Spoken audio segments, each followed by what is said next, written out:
లోపాలు లేని మనిషి ఉండడు, వాటిని ఎత్తుచోపని వారుండరు. సరిదిద్దుకునే సత్తా నీకుంటే నిన్ను ఎదురించేవారుండరు. ఎన్ని జన్మలెత్తినా నేలతల్లి రుణం తీర్చుకోలేము. ఒక మొక్కను నాటి నేలమ్మ ఆయుష్ను కాపాడి కొంచెమైన రుణం తీర్చుకుందాం. అందరి మాటలు విన్నా ఓడిపోతాం, ఎవరి మాట వినకున్నా ఓడిపోతాం. ఎవరి మాట విన్నా నిర్ణయం నీదైనప్పుడే విజయం నీ సొంతం. జీవితంలో అత్యంత ప్రమాదకరమైనది దుఃఖం, దానిని దిగమింగడం నేర్చుకో. అతి భయంకరమైనది నిరాశ, దానిని పట్టించుకోవద్దు. అతి నీచమైనది అసూయ, దానిని ఏమాత్రం లక్ష్యం పెట్టకు.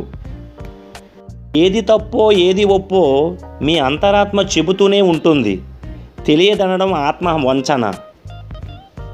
జీవితంలో ఈ 3 విషయాలు ఎప్పుడూ రహస్యంగా ఉంచండి: మీ ప్రేమ జీవితం, మీ ఆర్థిక విషయాలు, మీరు తర్వాత చేయబోయే పని.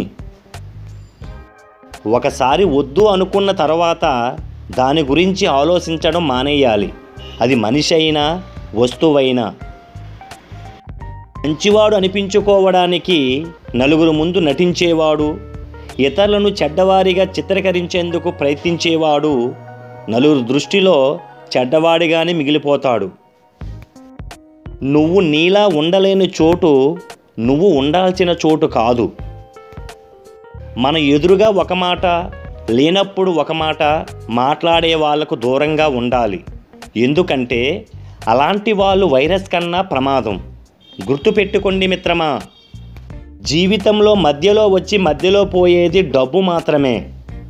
అశాశ్వతమైన ధనం కోసం మన అన్నవాళ్ళను దూరం చేసుకోవద్దు.